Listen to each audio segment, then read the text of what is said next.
तो फ़ायदा अपने को उस वाले सीट पे ज़्यादा है, आफ्टर मार्केट का नहीं है। एक तो है जो रॉयल एनफील्ड का GT वाला आता है और इंटरसेप्टर का आता है, ठीक है। दो कैटेगरी में जो रॉयल एनफील्ड अभी देती है। कुछ नहीं है, एकदम नॉर्मल है, अंदर एक फोम दिख रही है सिर्फ, ठीक है। और जो GT वाली प्रीमियम सीट है जब आ जाएगी ना, अगर बट इसमें क्या है कि अगर मैंने उसका लगाया, इंटरसेप्टर का लगाया तो पूरा कवर अप हो जाएगा, लेकिन GT का लगाएगा तो थोड़ा सा गैप रहेगा, बट कोई बात नहीं यार। सो हेलो एवरीवन, तो दोस्तों आज मैं आपसे एक चीज़ पूछने आया हूं कि मुझे अपनी सीट को अपग्रेड कराना है। तो मैंने सोचा कि मैं खुद से कराता हूं। कुछ चीज़ें मैंने खुद से भी डिस्कस करी है कि मुझे कौन सी सीट चाहिए, लेकिन मैंने सोचा कि आप लोगों से एक बार पूछते हैं कि मेरे को देखो 3 कैटेगरी में मैंने उसको शॉर्टलिस्ट किया है। एक तो ये है अपनी जो स्टॉक सीट आती है। तो जब मैंने बनारस राइड करी थी तो उस राइड पे मेरे को 1300 किलोमीटर मैंने उसमें राइड करी थी, आना जाना मेरे घर के हिसाब से भी, ठीक है। तो इस सीट में क्या मुझे डिस्कम्फर्ट फील हुआ ना, देखो ऐसे करने में आपको अच्छा लगता है। इसकी जो सामने वाली सीट है वो काफ़ी प्रॉब्लम क्रिएट करती है, जो थिकनेस है थोड़ी कम है। इधर से देख रहे हो मोटापा तो उसका अच्छा है, लेकिन काफ़ी ज़्यादा हार्ड टाइप से फील होती है। लेकिन पीछे अगर पिलियन बैठता तो पिलियन के हिसाब से अच्छा है। लेकिन देखो मैं राइड अकेला करता हूँ ज़्यादातर इस गाड़ी के साथ, तो भाई मेरे को चाहिए कंफर्टेबल राइड। तो मैंने उसमें क्या किया, मैंने अब मेरे को देखो इसमें राइड करना है, लॉन्ग राइड तो इसी में करनी है। लॉन्ग राइड के हिसाब से अपने को सीट भी एक अच्छी कुशनिंग वाली चाहिए। तो मैंने 3 चीज़ें देखी है। एक तो है जो रॉयल एनफील्ड का GT वाला आता है और इंटरसेप्टर का आता है, ठीक है। दो कैटेगरी में जो रॉयल एनफील्ड अभी देती है। ये तो इंटरसेप्टर है, तो इसका जो सीट आता है वो आप ऊपर देख रहे हो ना, ये इंटरसेप्टर वाली सीट है। इसमें क्या है, उसकी थिकनेस काफ़ी ज़्यादा है और वो ऐसी ही दिखती है, सेम टू सेम ऐसी है, लेकिन उसकी यहाँ से थिकनेस ज़्यादा है और सेम पूरी ऐसी। और उसमें एक चीज़ क्या, सबसे बुरी चीज़ क्या लगती है मुझे, देखो जब मैं राइड नहीं कर रहा तो मेरे को काउल बहुत अच्छा लगता है इस गाड़ी में। देखो अगर GT लेते हो या इंटरसेप्टर लेते हो, उसमें काउल बहुत इंपॉर्टेंट रहता है, मतलब लुक को इन्हेंस करने के लिए सिंगल सीट के हिसाब से। ये वाली जो फुटेज देख रहे हो ना, जो ऊपर फोटो दिख रही है, वो है आपकी GT की। तो GT वाली में क्या अंतर है, आप उस जगह पे देख रहे हो, इस जगह पे यहाँ पे एक होल दे रखा है नट बोल्ट टाइट करने के लिए। तो GT वाली में क्या है कि अगर आप डबल सीट लेते हो ना, उसमें 2 ऑप्शन आते हैं, एक है सिंगल सीट, एक है ड्यूल सीट। तो मेरे को क्या करना है, ड्यूल सीट चाहिए। तो उसमें सिंगल सीट का जो काउल है वो छोटा है और वो यहाँ तक आता है, तो पीछे वाला थोड़ा अजीब सा लगता है। और डबल सीट में क्या होता है, काउल भी उसमें लग जाएगा, GT वाले में सिर्फ, इंटरसेप्टर में अवेलेबल नहीं है। GT की बात बता रहा हूँ। GT का जो आपका एक है, GT में भी 2 अंतर है, एक है नॉर्मल और एक है प्रीमियम। 2 कैटेगरी में है, उनकी भी टूरिंग सीट के हिसाब से 2 कैटेगरी में आती है। तो यहाँ पे क्या होता है, काउल लग जाता है, तो काउल इतना ढक जाता है और वो सिंगल सीटर बन जाती है फिर गाड़ी। और फिर दूसरा कोई पिलियन मिल गया रास्ते में, फिर नट से निकाला, अपने बैग में भरा, फिर ड्यूल सीट बन गई।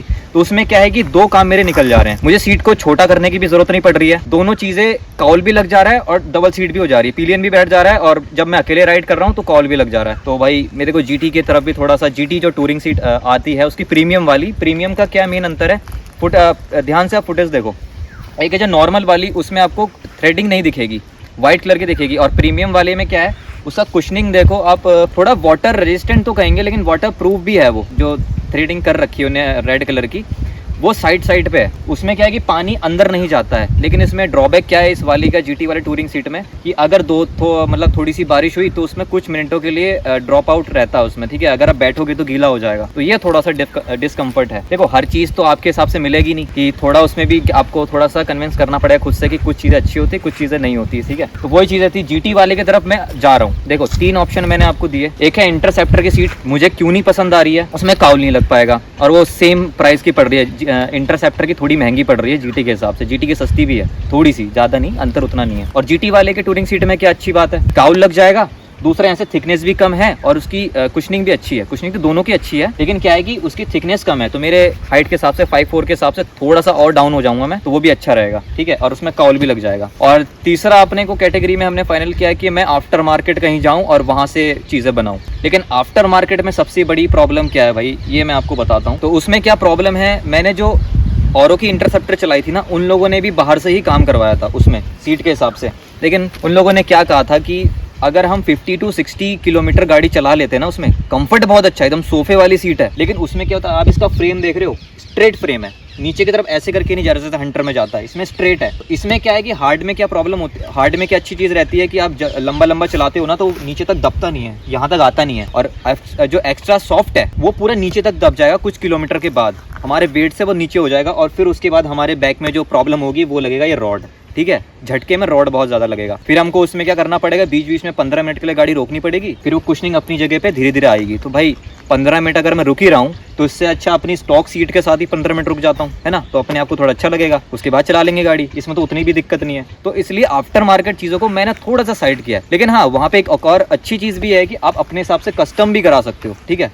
फिर मैं सोचा कस्टम करा के फ़ायदा क्या, कुछ रुपए बचाने के चक्कर में भाई रॉयल एनफील्ड दे रहा था, वहाँ पे चले जाते हैं, काउल भी लग जाएगा अपना, एक बार में 10 काम हो जा रहे हैं मेरे, मतलब कहने का सेंस है। लेकिन आप अपने हिसाब से बताना कि मेरे को क्या करना चाहिए। अब आपको मैं ढंग से दिखाता हूँ, क्लोजअप से दिखाता हूँ कि इसमें क्या प्रॉब्लम है और बाकी में क्या अच्छाई चीज़ें है, वो मैं आपको दिखाता हूँ धीरे धीरे। तो ये वाला देखो, ये स्टॉक सीट आती है इसकी इंटरसेप्टर की, देखो लिखा हुआ है इंटरसेप्टर, तो इसमें स्टॉक सीट है ये वाली, ठीक है। इसमें मैंने बनारस राइड जब करी थी तो भाई इतना पोर्शन तो मैं बैठता हूँ, इतना वाला यहाँ से लेके यहाँ तक मैं बैठता हूँ, ठीक है, इतना। तो यहाँ पे क्या है, देखो आप ध्यान से, ये काफ़ी ज़्यादा इधर से पतली है, तो ये तो चलो अच्छा है कि पैर पूरे अच्छे से पहुँचते हैं, लेकिन ये काफ़ी ज़्यादा ऐसा लगता है कि भाई हम किसी फट्टे पे बैठे हुए हैं, ठीक है। लेकिन जो पीछे जो बंदा बैठा है उसको अच्छा लगता है, पिलियन को थोड़ा बहुत कंफर्टेबल फील होता है इधर को, ठीक है। तो ये वाली चीज़ें हैं। अब मैं आपको बताता हूँ जो वो वाली आएगी ना GT वाली टूरिंग सीट, उसमें क्या है कि थोड़ा सा ड्रॉबैक ये है कि पिलियन को थोड़ा सा प्रॉब्लम होगा। इधर देखो आप ध्यान से, ये हल्का सा ऊपर की तरफ जा रहा है ना, थोड़ा सा ऊपर की तरफ, तो वो वाला जो सीट होगा वो थोड़ा सा डाउन जाएगा, ठीक है। यहाँ से तो कट है उसका, आप देखो फोटो में ध्यान से देखो, आप पहले फोटो देखो, ये वाली ऊपर आप ध्यान से देख रहे हो, थोड़ा सा ऊपर करके नीचे की तरफ डाउन की तरफ जा रहा है जहाँ पे बैठ रहा है। और जो आपको जो राइडर है उसको थोड़ा सा बैक सपोर्ट मिल रहा है, लेकिन जो पिलियन है वो उसको बैक सपोर्ट नहीं मिलेगा भाई, क्योंकि वो एकदम से नीचे की तरफ जा रहा है। बट अपने को कोई दिक्कत नहीं है, जब अपने पिलियन जब बैठाते हैं तो ये वाली सीट लगा लेंगे, है ना, थोड़ा घूमना फिरना होगा तो ये लगा लेंगे। बट जब मैं राइड कर रहा हूँ उस टाइम तो मेरे को वो चीज़ चाहिए। और इस जगह पे वो काउल वाला सिस्टम होता है, यहाँ इतने में काउल लग जाता है, वो पूरा ढक जाता है, ठीक है। तो ये स्टॉक सीट है भाई, देखो ऐसी आती है इंटरसेप्टर की स्टॉक सीट, इसमें कुछ पैटर्न बना रखे हैं, ये इसमें भी स्ट्रेचिंग नहीं है, ये सिर्फ डिज़ाइन है, ये सिर्फ डिज़ाइन है, ठीक है। तो ये वाला प्रॉपर सीट है भाई, इसमें भी कोई दिक्कत नहीं, रॉयल एनफील्ड का जेन्युइन है, जो स्टॉक आता है वही वाला है। तो इंटरसेप्टर का भी जो सेम सीट आती है वो सेम टू सेम ऐसे ही लुक में आती है, सेम पूरी ऐसी लुक है। लेकिन उसमें क्या है कि उसमें पैटर्न बने हुए हैं, यहाँ से हल्का हल्का सा इस तरीके से थोड़ा सा ऐसे, मतलब पहाड़ जैसे बने हुए हैं, थोड़ा सा ग्रिप बनाने के लिए, थोड़ा अच्छा दिखाने के लिए। और उसमें स्ट्रेचिंग है, वो वाटर प्रूफ नहीं है भाई, उसका पानी नीचे के नीचे जाएगा ही जाएगा। मैं इसको ओपन करके भी दिखाऊंगा कि पानी कहाँ जाता है, कि अपना वो सीट अंदर से किस टाइप की है, ठीक है। यहाँ से इसका हर जगह से ओपन हो जाता है ईजिली, इसमें कोई दिक्कत नहीं है। और वो वाला GT वाला भी इंटरसेप्टर में इजीली लग जाता है, हर चीज़ उसमें इजीली लग जाती है। तो ये आप देखो, इसका पैटर्न देखो कितना क्लीन है, ठीक है। यहाँ पे थ्रेडिंग भी काफ़ी अच्छे से करी हुई है, जेन्युइन रॉयल एनफील्ड का है भाई, इसमें कोई दिक्कत नहीं है। यहाँ पे आप होल देख रहे हो, थोड़ा सा आ गया ना, यहाँ पे आप होल देख रहे हो, इसमें कुछ नहीं है, एकदम नॉर्मल है, अंदर एक फोम दिख रही है सिर्फ, ठीक है। और जो GT वाली प्रीमियम सीट है, जब आ जाएगी ना, अगर मैं लेता हूँ तो मैं आपको दिखाऊंगा, एक बार कंपनी में जाके भी दिखाऊंगा मैं आपको, अगर वो अवेलेबल है होती है कि नहीं, मैं कॉल करके पूछूंगा। तो वहाँ पे एक टेक्नोलॉजी है, वो टेक्नोलॉजी एक अलग टाइप की टेक्नोलॉजी है, उसमें क्या है कि मैं वहाँ जाके आपको अच्छे से बताऊँगा, क्योंकि तो आप देख पाओगे ना तब समझोगे। इसमें नॉर्मल है, वहाँ पे थ्रेडिंग दिखती है आपकी अंदर से, वो बहुत कारगर है। और जो इंटरसेप्टर की जो सीट आती है, जो टूरिंग वाली इंटरसेप्टर की टूरिंग सीट जो आती है, वो सेम ऐसे ही लुक है, बट वो वाटर प्रूफ नहीं है, उसके अंदर पानी जाएगा, क्योंकि उसकी जो थ्रेडिंग कर रखी है ना ये वाली स्टिचिंग, वो यहाँ पे भी है लाइन से, ठीक है। लेकिन उसके अंदर पानी चला जाता है, क्योंकि यहाँ से थोड़ा वो रहता है ना छेद, वो उसके अंदर से पानी चला जाता है। और तो ये वाला सेम टू सेम इंटरसेप्टर को तो भाई मैं नहीं करूँगा, क्योंकि मेरी हाइट कम के हिसाब से उसकी थिकनेस भी इससे मोटी है, इसकी थिकनेस देख रहे हो आप, वो और मोटी है। और मैं आपको दिखाता हूँ ये वाला पार्ट, जब मैं अगर मैं वो करवाता हूँ, कंफर्टेबल करवाता हूँ आफ्टर मार्केट, तो उसमें क्या दिक्कत पड़ेगी, इस जगह पे दब जाएगा, और ये चीज़ मुझे बाद में बैक में प्रॉब्लम करेगा लॉन्ग राइड पे, क्योंकि वो बहुत ज़्यादा कुशनिंग होगा। आफ्टर मार्केट की चीज़ बता रहा हूँ, बहुत ज़्यादा कुशनिंग होगा तो वो दबेगा, और मैं यहाँ पे जाके मुझे बार बार वो अड़ेगा। ये कभी नहीं अड़ता, क्योंकि भाई हार्ड है, ये कैसे अड़ेगा, इतना हार्ड है तो कैसे, पॉसिबल ही नहीं है। और फिर मैं आपको दिखाता हूँ एक और चीज़, इस जगह पे ये जो आपको दिख रहा है काउल जैसा सिस्टम, यहाँ पे लग रहा है इतने पार्ट पे काउल लग जाता है, ठीक है। मैं सोच रहा था पहले इसको काटने की बात है कि मैं उसको चेंज कराऊँ, वो बात की मॉडिफिकेशंस हैं, बट अभी के हिसाब से मुझे ये चीज़ करनी पड़ेगी कि इसको मैं कट नहीं कर रहा अभी के लिए। और काउल अपना यहाँ तक आता है, पूरा का पूरा इतना काउल कवर होगा, और इतनी सीट रहेगी अपनी सिंगल सीट, वो GT वाली जो आपको मैंने अभी फोटोज़ में दिखाई, दोबारा आप देख लो, ये वाली जो सीट है ना, ये वाली मैं अभी कंफर्म कर रहा हूँ। लेकिन आप अपने मतलब चीज़ें बताना कि मुझे ये लेनी चाहिए, इसमें फ़ायदा क्या है और नुकसान क्या है, वो भी आप मुझे ज़रूर बताना अपने हिसाब से रिसर्च करके। मैंने जितनी करी है उतना मैंने आपको बताया, ठीक है। इंटरसेप्टर वाली सीट को तो मैं कंसिडर नहीं करूँगा, क्योंकि वो माइनस ही कर दूंगा मैं अपनी तरफ से। आप उसकी भी आप अपनी चीज़ें बताना, मैं अपनी चीज़ बता रहा हूँ। पहली चीज़ थिकनेस, दूसरी चीज़ वाटर प्रूफ नहीं है, और यही 2 चीज़ें हैं मेन। और उसमें एक और चीज़ ये है कि भाई 3 चीज़ें हैं कि काउल भी नहीं लग पाएगा उसमें, तो भाई क्या फ़ायदा इतनी महंगी सीट लेके वो सिर्फ अपना कुशनिंग अच्छा कर रहा है तो उसका फायदा नहीं है, अपने 3-4 चीज़ें नहीं निकल पा रही हैं उसमें से, अपना फायदा नहीं हो पा रहा है ना उसमें, सिर्फ राइड ही कर पा रहे हो और सिर्फ कंफर्टेबल मिल रहा है, तो ये चीज़ मेरे को अच्छी नहीं लगी। डिज़ाइन अच्छा है, सेम टू सेम एकदम फ्लैट टाइप से, और थोड़ा सा डिज़ाइन है जैसे इंटरसेप्टर की स्टॉक सीट आती है उसकी तरह ही दिखता है, बट थोड़ा कुशनिंग अच्छा है। GT वाली में 2 ऑप्शन मैंने आपको बताए थे, एक है नॉर्मल वाला और एक है प्रीमियम वाला।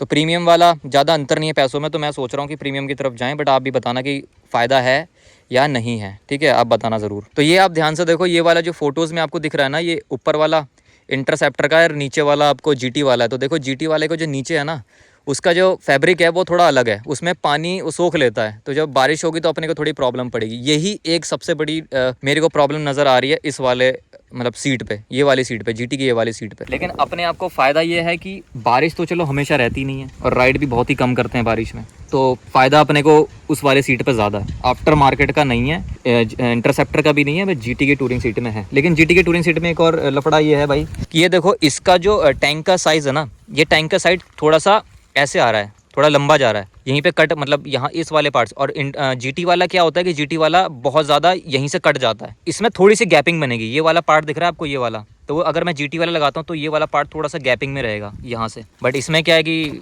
अगर मैंने उसका लगाया, इंटरसेप्टर का लगाया, तो पूरा कवर अप हो जाएगा, लेकिन GT का लगाएगा थोड़ा सा गैप रहेगा। बट कोई बात नहीं यार, अपने तो यहाँ तक बैठते हैं, कोई दिक्कत नहीं होनी चाहिए, बस काउल लग जाना चाहिए। देखो काउल में ऐसी लगती है गाड़ी प्रॉपर, GT वाली सीट लगा के और उसमें काउल लगाते हैं इंटरसेप्टर में, तो ये लुक आता है और यही है। और इसका कलर में चेंज करने के बारे में सोच रहा हूँ, वो एक बात की बात है, तो काउल के हिसाब से कैसे लगेगा वो भी देखते हैं। तो यही अपडेट मैंने आपको बताई जो कि मैं अभी करवाना चाह रहा हूँ अपनी बाइक में, क्योंकि भाई बहुत ज़्यादा इंपॉर्टेंट चीज़ है। तो आप अपने हिसाब से बताना कि मुझे कौन सी चीज़ पर जाना चाहिए। देखो मैंने बहुत देखा है कि मेरे चैनल पे ना लोग इंस्टाग्राम पे चले जाते हैं, वहाँ पे आके सवाल जवाब करते हैं, कमेंट पे नहीं करते हैं। अच्छी बात है, चलो इंस्टाग्राम पे मिलते हैं, फिर वहाँ पे आप चीज़ें मुझे बताना कि क्या चीज़ें अच्छी है और क्या चीज़ें नहीं है। देखो मैं एक्सपीरियंस राइडर नहीं हूँ, तो उस हिसाब से भी इग्नोर करना, चीज़ें डिस्टर्ब कर रहे हैं। वाइल्ड लाइफ करते थे ना, तो बुला रहे हैं अपने को, कोई नहीं, वाइल्ड लाइफ भी शुरू करेंगे भाई, जल्दी मिलते हैं। तो वही चीज़ें हैं कि इसको आप ज़रूर थोड़ा कंसिडर ज़रूर करना भाई, क्योंकि देखो मेरे को एक्सपीरियंस नहीं है, मैंने और लोगों से ज़रूर पूछा है। आप भी अपना कन्विंस करके बताना ज़रूर कि मेरे को कौन सी सीट लेनी चाहिए। अगर आप पूछोगे कि मैं किस में जा रहा हूँ, तो भाई GT की प्रीमियम टूरिंग सीट पे मैं जा रहा हूँ। काउल वॉल सब लग जाएगा, अपना थिकनेस भी कम हो जाएगी और कंफर्टेबल भी हो जाएगा, ड्यूल सीट हो जाएगी। इसमें भी 2 ऑप्शन आते हैं, ड्यूल सीट है, सिंगल सीट है, प्रीमियम है, बहुत ज़्यादा ऑप्शन है भाई अपने पास रॉयल एनफील्ड की तरफ से भी। तो आप ज़रूर बताना कि मुझे कौन सा वाला लेना चाहिए। मैं GT की तरफ जा रहा हूँ, GT की टूरिंग सीट की तरफ जा रहा हूँ, आप अपने हिसाब से बताओ कि मुझे किस में जाना चाहिए। तो हम हर चीज़ को ट्राई करेंगे, पहले लगाने से पहले हर चीज़ को ट्राई करेंगे, ठीक है। अगर आपको वीडियो अच्छी लगेगी तो अच्छी बात है। Thank you for watching.